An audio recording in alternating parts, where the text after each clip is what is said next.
micoses oportunistas, né? Que as oportunistas entram aqui também, ó, em fungos como Cândida albicans, né? São exemplos de agentes de micoses oportunistas. A candidíase, né? Que a mulher tem, né, gente? Que quase morre, né? De tanta dor, ardência, coçar. Porque é uma região o tempo todo úmida, né? Profilaxia. Vocês já aprenderam em... A Valéria não vale responder. Vocês já aprenderam em profilaxia. E o que é em terminologia em profilaxia? Vocês já aprenderam em UPTE, o que é profilaxia? Já. Hã? Já. Não, já. Então é o quê? É para evitar que você não pegue a doença? É o quê? Exatamente. Hã? Não escutei. Medidas para prevenir a doença ou o patogênico. Isso mesmo. Excelente. Então, profilaxia, né? O que a gente vai entrar com medidas profiláticas, né? Para que nós não contaminamos. Nós já falamos todas elas aí, né? Não vou repetir de novo, já falei com vocês. Cuidado com alicate de unha, cuidado com o pé úmido, cuidado com troca de roupa, né? Usar roupa de outra pessoa, então você mesmo usar até uma roupa úmida, né? Toalha de outra pessoa, chuveiro que você não conhece e você pôr o pé no chão, né? Usa um chinelo, vai lá e põe um chinelo, banheira contaminada, né? Então, a profilaxia são hábitos, né, higiênicos, né, que são importantes para se evitar as micoses, hábitos higiênicos.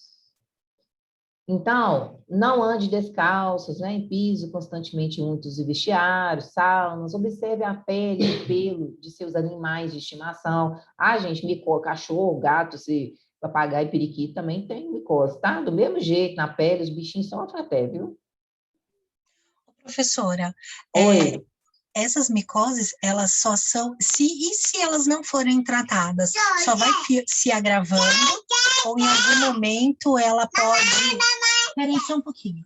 Ou em algum momento, desculpa, ou em algum momento ela vai embora, assim, ou realmente Não. precisa de um tratamento? Realmente precisa de um tratamento. Realmente precisa de um tratamento. Evite mexer com a terra sem usar luvas, né? É importante. Tem gente que vai com a mãozona lá, com a coragem, né? Pode trazer uma contaminação. Um gato que estava ali contaminado, você põe a mão na areia, né? Na terra, sem proteção. Ou um outro animal, um outro bicho, né? Use somente o seu material de manicure, já falamos sobre isso. Isso é secular, né, gente? Evite usar calçados fechados por o máximo de tempo possível. Tem vezes que, igual eu contei para vocês, a minha vida de vocês não vai ser diferente, né? A gente sai de casa às 16 horas da manhã, só chega 23, 23 horas da noite com o sapato fechado, né? Nossa, o pé sente demais. Opte pelos sapatos mais largos, né? Tenta ser ventilados. Evite meias de tecido sintético, prefira as de algodão. Isso também, gente, interfere em tudo, seja numa roupa íntima, masculina ou feminina, ou seja uma meia, viu? O tecido ser de algodão ou o tecido ser sintético. Isso te dá o dia que você fazer essa troca, né, para você ficar o dia inteiro assim, é uma diferença muito grande, sabe? São pequenos detalhes que às vezes a gente não sabe que o tecido daquele ali vai trazer um bem-estar para a gente, né? Principalmente quem fica fora o dia inteiro, vocês aí, às vezes trabalham o dia inteiro, vai estudar à noite na escola, vai ser a mesma coisa que eu, assim, faz a diferença, né? O corpo da gente pede, porque você já andou, já pegou ônibus, já entrou em contato com tanta gente o dia inteiro, e sem um banho, né? Muito tempo do nosso corpo, nosso organismo exposto a tanta coisa, tantas pessoas, a tantos ares, a tantos ambientes, né? Por isso que É muitas igual os vezes... ginecologistas pedem para a mulher dormir até sem calcinha, né? Exatamente. Uhum. Para ventilar, eu não consigo. Já tentei, mas eu não consigo. Na prática, que eu não consigo. A maioria não, tem muita gente que não. Eu também E o ouço cabelo também. também, lavar cabelo à noite, né? Nem falar, vai gripar isso aqui. Tudo bem, quem tem predisposição a sinusites da vida aí pode vir, né? A dar, mas justamente para não deixar o couro cabeludo, né, ficar úmido. Molhado, eu também não lavo de forma alguma. Eu lavo meu cabelo cedo, para das 5 horas da tarde ele fica sequinho. Exatamente, eu olho isso tudo aí também. Às vezes não consigo, aí quando dá de noite, eu falo, não, vou passar mais um dia sem lavar, eu já fico desesperada, mas não lavo à noite. Por vários motivos. Então, e o meu não seca por nada, então...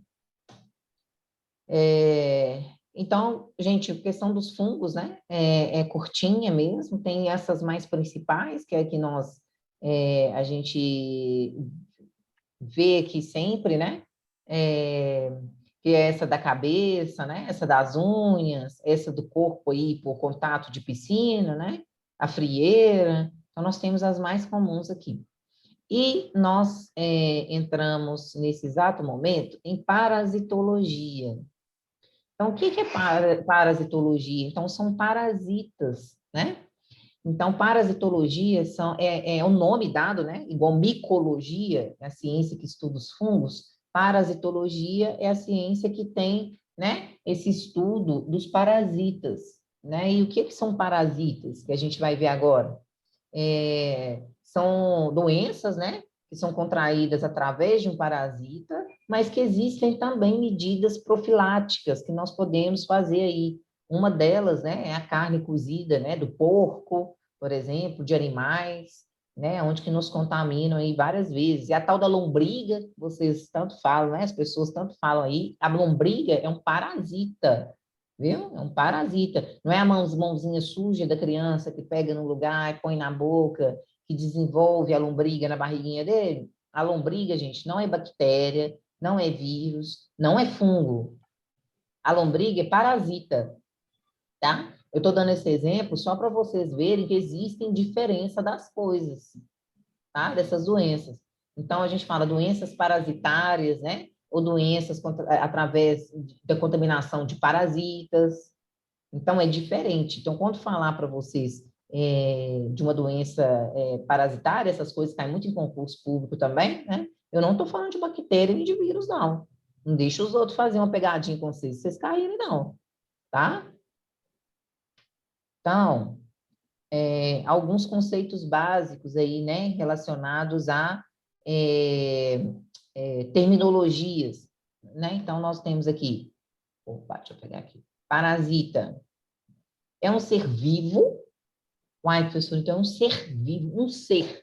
É um ser vivo dentro de você, que sobrevive em outro ser vivo, que sou eu, em caráter permanente. Ou seja, vai viver lá o resto da vida se você não tratar, né? Periódico ou ocasionalmente, né? Que pode acontecer.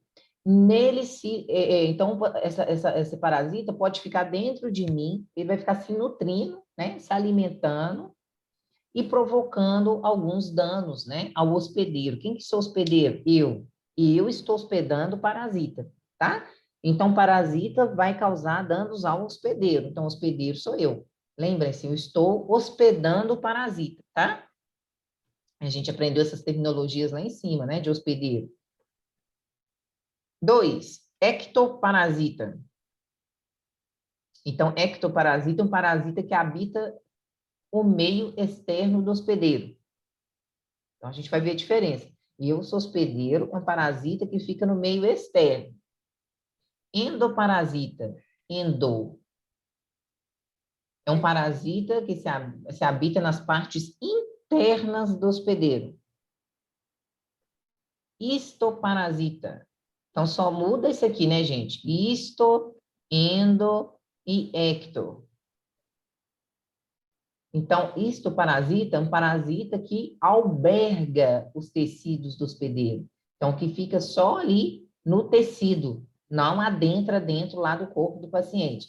Isso aqui, gente, nós vamos ver um monte de coisa. Bicho de pé, tudo entra em parasita. Carrapato, berne. Quem é da roça aí vai lembrar muita coisa. Porque na cidade grande tem essas coisas, não. Hemoparasita. Então, é um parasita que vive no sangue do hospedeiro, vai ficar dentro da minha corrente sanguínea. Eu tenho hospedeiro, então, é um ser que abriga ou dá moradia ao parasita, então sou eu sou o hospedeiro, né? E eu vou abrigar a lombriga. Vem cá para você morar aqui, ó. Pode ficar abrigada aqui. 7, hospedeiro intermediário. É aquele que apresenta o parasita em fase larvária ou assexuada. A gente vai ver aqui a diferença, né, que ele me usa somente para fazer essa reprodução, tá? Então, eu sou hospedeiro, então sou hospedeiro intermediário. Então, o parasita, ele me usa só para poder fazer essa transição larvária, né? Ou seja, desenvolver novos parasitas ali, né? Fazer a criação, o desenvolvimento de novos parasitas. Então, ele precisa de um hospedeiro para desenvolver, tá? Deixa eu só mudar. 8, hospedeiro definitivo. Deixa eu só...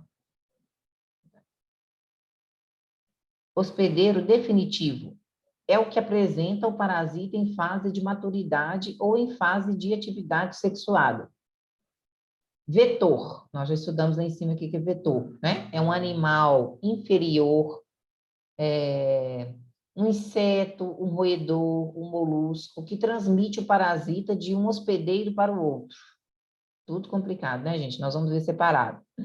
Vetor mecânico faz o transporte acidental, ou seja, o vento é um vetor mecânico, o pelo do gato é um vetor mecânico, as pulgas é um vetor mecânico, por exemplo, né? Aonde a pulga, o cachorro está com pulga, o cachorro está ali naquele sofá, você pega e senta naquele sofá onde que ele deixou pulga. Quem te levou a pulga? O cachorro, mas não estava no cachorro, só porque sentou ali, você sentou no lugar. Então, é um transporte acidental, tá? Porque você sentou no lugar que tinha, mas você não sabia. Então, é um transporte acidental. O vento pode trazer alguma coisa que veio do chão ali, passar por você inspirar? Pode, é acidental. Trazer uma pulga de outro lugar, né? Traz, está perto do canil, você está sentado aqui, o vento traz a pulga, né? É um trem tão pequenininho que a gente custa enxergar, acabou que o vento parou de ventar, logo na sua perna, e veio umas 3 pulgas ali na sua perna. Então, foi uma contaminação aí acidental? Foi, por causa do vento que trouxe. Vetor biológico. O agente etiológico é transmitido dentro do vetor. Mosquito da malária, por exemplo, né? O mosquito da malária, ele é transmitido dentro do próprio vetor, né? A gente viu lá em cima, já, se não me engano, a malária, né? Então, ele não é o próprio mosquito que faz essa transmissão, né? Através de outro circuito que ele faz a contaminação. Cisto, o que é cisto? Então, cisto é a forma evolutiva de resistência do protozoário, em que ele se recobre com uma membrana resistente e reduz seu metabolismo, o que favorece sua resistência às condições do meio externo. E o último, 13, trofozoito. Então, o trofozoito é a forma patogênica do parasita. Então, quando a gente vê o parasita aqui, a gente vai ver o que a gente vai falar aqui em trofozoito. Deixa eu só ver aqui meu PowerPoint aqui, se eu deixei aberto. Só um minutinho. Acho que não.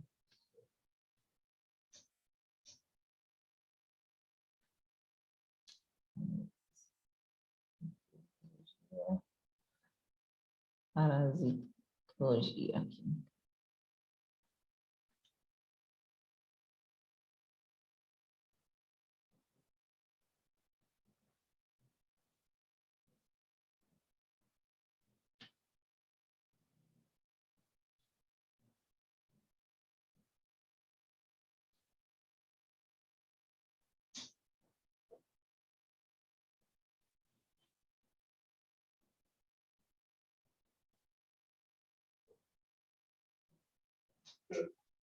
Peraí, tá, gente? Tá abrindo. Olha, às vezes foi apenas o primeiro desafio. ali, Carol.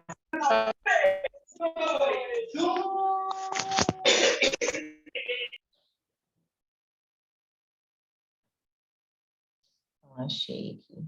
Cadê?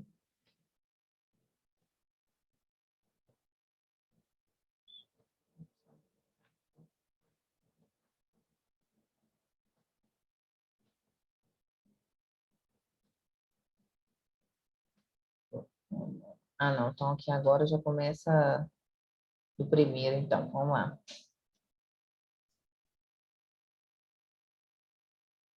Então, principais grupos dos parasitas. Então, os principais grupos são os protozoários. Então, os protozoários são seres unicelulares, tá? Então, tem célula, né? Possui uma célula. E são presentes em abundância na água e no solo úmido. Quase todos têm vida livre. Algumas espécies de protozoários parasitam o ser humano e outros animais. Parasitam significa que contaminam outros seres humanos e outros animais, né? Então, os protozoários possuem a forma viva, ou seja, eles se movimentam, comem, né? Faz de tudo. Não é igual o vírus que a gente não vê, não enxerga, nem nada, não. Aqui, ó, principais doenças causadas por protozoários. Então, a amebíase. Então, a amebíase é uma doença de difusão mundial, ou seja, a amebíase vai ter no mundo inteiro? Vai, né? Então, não é só aqui do Brasil. Ela é causada pela, aqui, ó, entamoeba histolítica, que vai estar lá principalmente no intestino grosso do humano. Ela se instala, tá? Atinge mais de 50 milhões de pessoas em todo o mundo, causando de 40 a 100 mil mortes por ano a amebíase. É a falta de condições higiênicas, que a gente fala o tempo todo, condições higiênicas adequadas. Então, a amebíase pode permanecer no organismo sem causar nenhum sintoma. Esse que é o problema. Já vai estar no seu organismo, mas você vai estar assintomático. Quando você começar a sentir os sintomas, ela já está bem desenvolvida e às vezes até lastrada ali, né? Dentro do intestino, morando ali dentro do intestino grosso. A transmissão, como que eu vou contrair a amebíase, né? Então, ela é feita, a gente se contamina através de cistos eliminados com as fezes e ingeridos com água ou alimentos. Então, o que significa isso? Então, uma pessoa contaminada, né?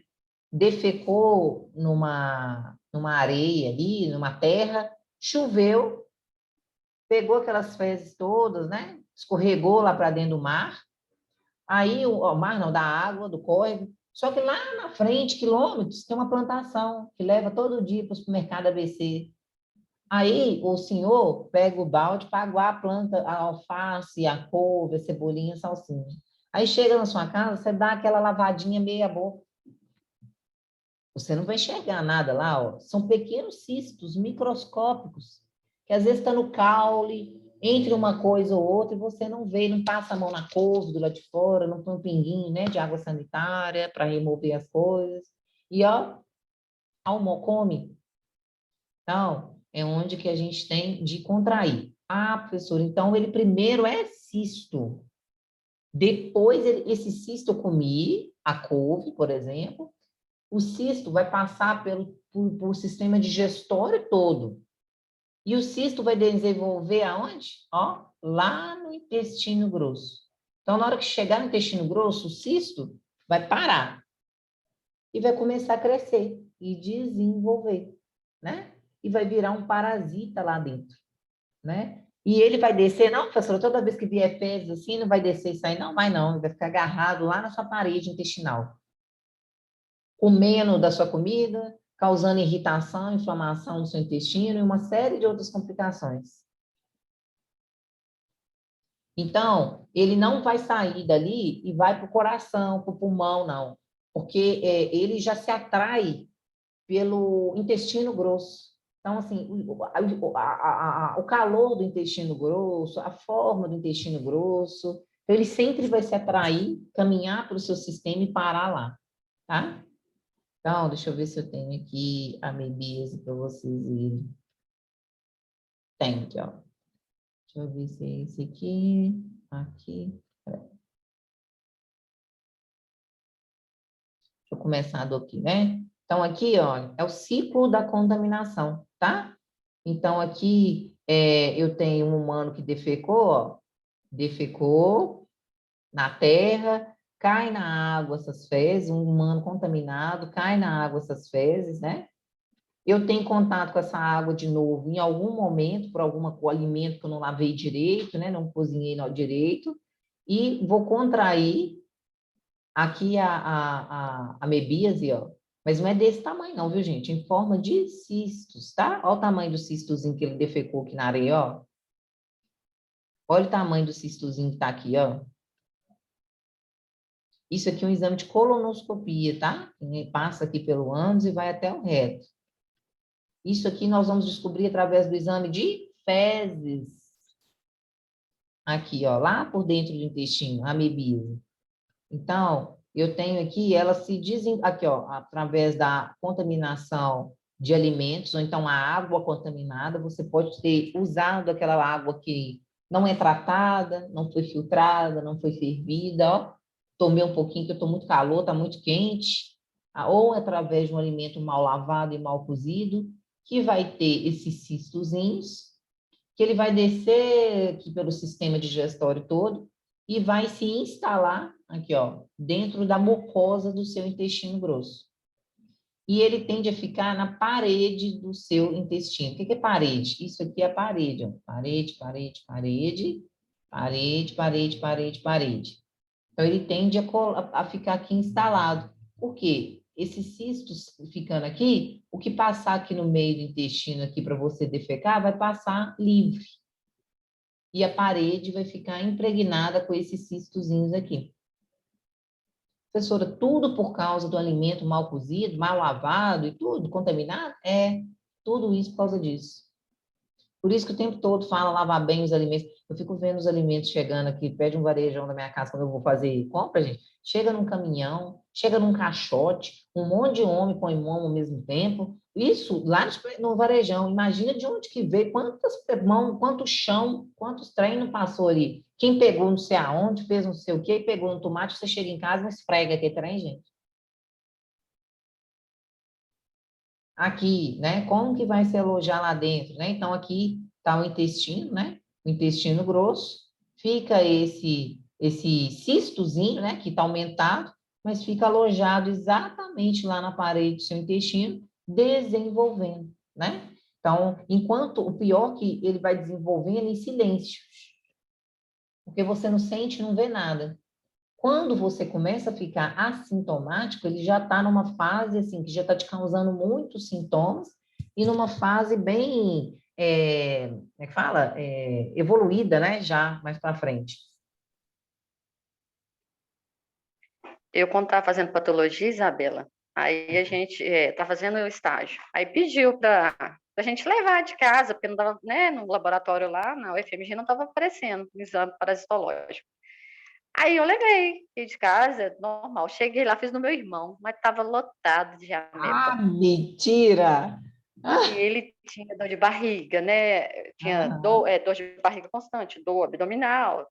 E fomos descobrir, na hora que eu bati o olho, eu falei, nossa, tá cheio de ameba. Aqui é o tal do quem procura acha, né? Você foi fazer... Ele não, mas aquele tal, só passar uma água na maçã e estão mordendo, faz uma vitamina ali de qualquer jeito. Eu falei, pronto aí, ó. O pior de tudo era o remédio. Ele chorava quando ele ia tomar o remédio, tão amargo que o remédio era. Exatamente. Causa, né, todos esses transtornos, fora o custo, né? Tudo, gente, vai reverter em custo para todos esses cuidados, vai reverter nessa dor que você sente, né, em ficar na cama de repouso, nessa diarreia, dinheiro para poder pagar os medicamentos, às vezes uma consulta, um exame de fezes, de sangue, de tudo. Então, assim, o prejuízo é grande, né? Aqui nós temos algumas reações, né, que o paciente vai ter, infelizmente. Gente, é febre por causa dessa reação intestinal, calafrio, o paciente sente calafrio de tanta febre, sente enjoo, porque vai causar enjoo. Obviamente vai ter diarreia, porque ela vai estar causando uma alteração na flora intestinal ali todinha.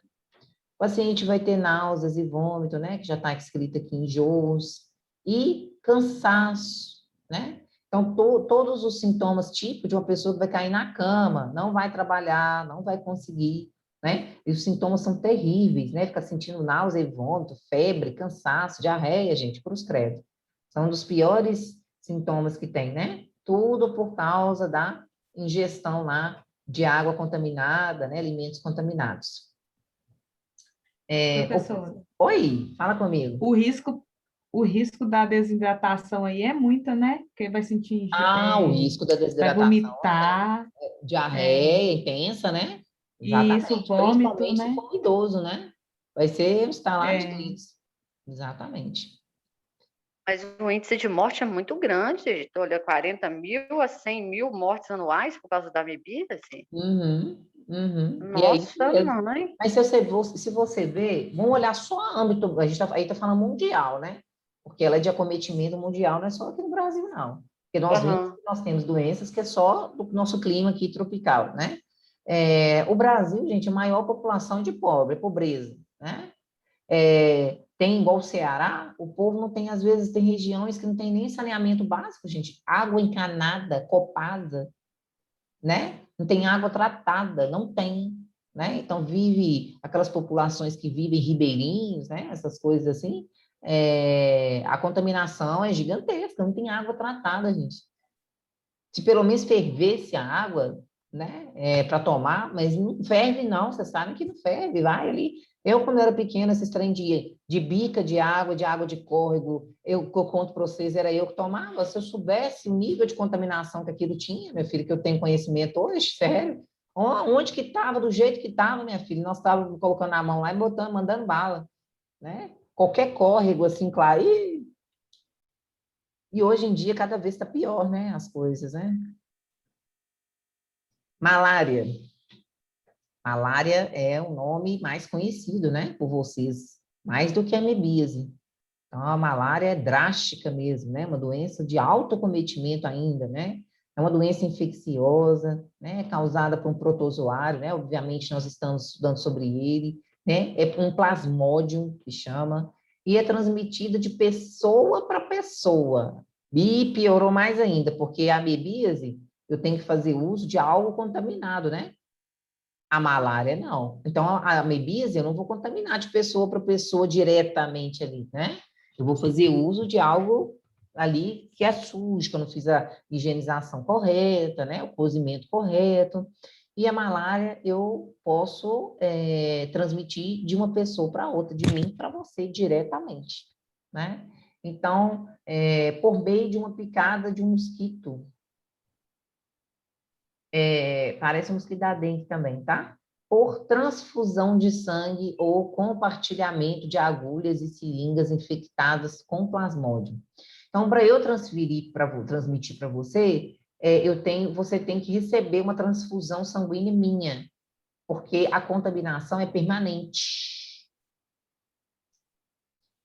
Ou também eu usar uma agulha em você, que você tem a malária, e usar reutilizar essa agulha em uma outra pessoa.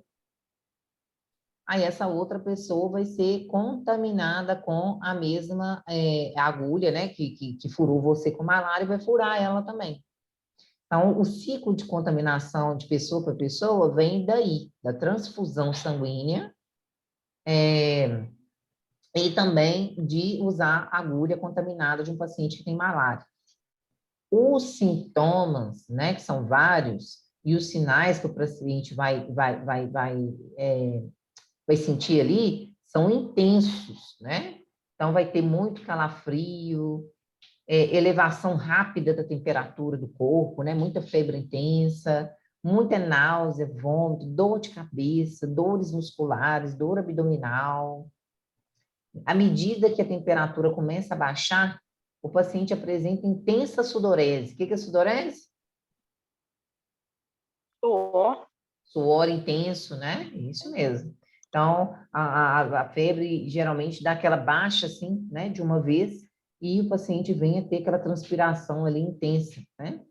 Então, esses sinais e sintomas podem durar por vários minutos ou até horas esse mal-estar, né? E repete com intervalos diferentes, né? De acordo com a espécie do plasmódio. Então, de acordo com a espécie do mosquito que você, da malária, ou seja, não tem apenas uma espécie ali, né? De um mosquito. Então, vai depender... Ô, Isabela, Oi. no caso aqui, a malária, então, seria um hemoparasita? Um hemoparasita. Por que ele seria um hemoparasita? Porque está no sangue, da circulação sanguínea. Isso. E Exato. a amebíase seria ectoparasita. Não, ecto não. Histoparasita, que está nos tecidos. Isso, do parasita, que está nos tecidos. Tá. Ah, beleza. Então, a malária tem aqui, né? Vai ter dor de cabeça, são sintomas que nós vimos, né? Febre, falta de apetite, né? Dor muscular, cansaço, dor nas costas, tremor, suor, palidez, tosse seca, inchaço do fígado e náuseas e vômito. Então, aqui a gente tem o ciclo da transmissão. Aqui eu tenho a pessoa contaminada, o mosquito transmissor, que vai picar o hospedeiro e vai causar essas reações, né? Essas reações hepáticas, essa infecção sanguínea. E outra coisa, ela é transplacentária. Ela passa para o bebê. Se a mãe se contaminar ali, né, grávida, ela vai chegar até o bebê. São raríssimas doenças que são transplacentárias, gente, que ultrapassa a placenta e chega ao bebê. São pouquíssimas, porque a placenta, né, ela tem milhões de funções. E uma das funções é essa barreira contra várias doenças que existem aí, né? E uma delas é a malária, que ela transpassa, por isso que chama transplacentária. Ela ultrapassa a placenta e chega no RN. Infelizmente. A malária já foi de acometimentos passados, né? Muito forte, muito prevalente, que hoje em dia não é tanto quanto já foi, né? Mas ainda é muito séria. E outra coisa, é de notificação compulsória. Eu falei que vocês vão aprender o que são doenças de notificação compulsória. Então, são doenças sobre vigilância, como sarampo, como a rubéola, como a varíola. Então, são doenças que eu vou ficar atento do número de casos que estão sendo notificados, tá?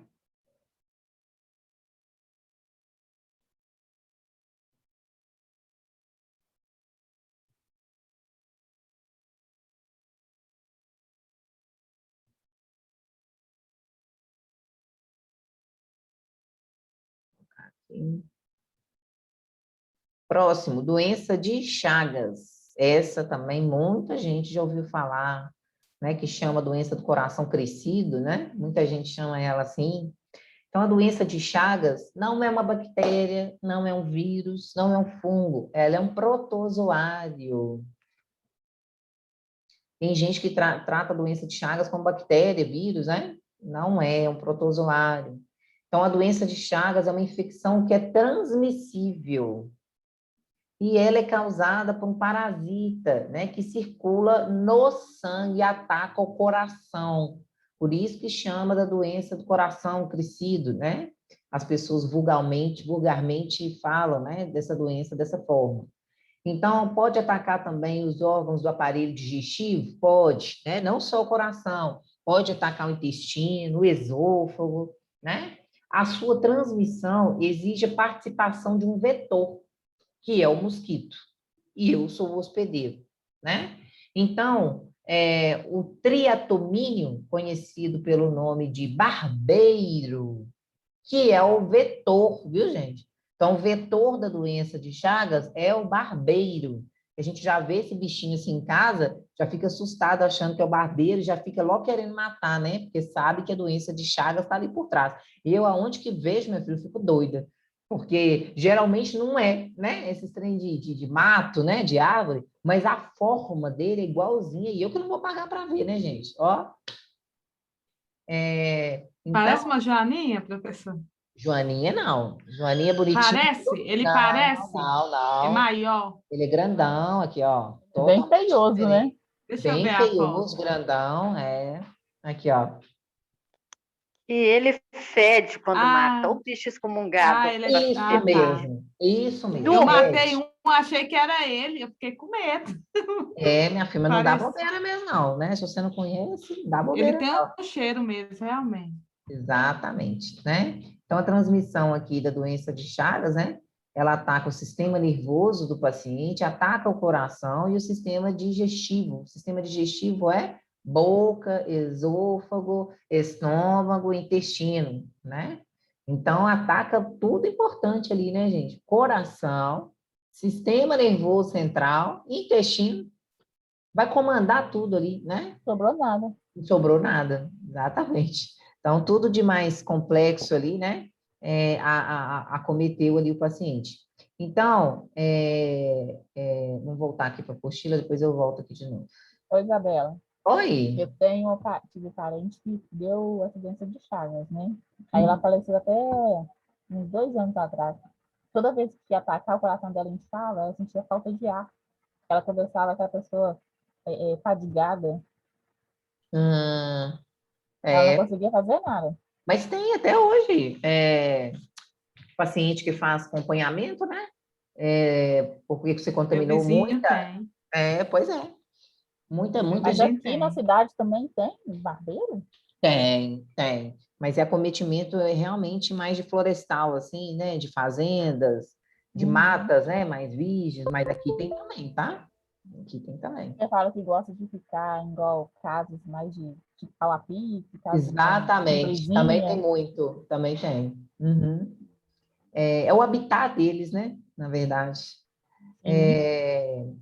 A transmissão exige participação de um vetor, né? Que é o barbeiro. Ou então tem um nome aí, geralmente fincão, né? Ou chupança, entre outros nomes, dependendo da região. Cada um chama a doença de Chagas de uma forma, né?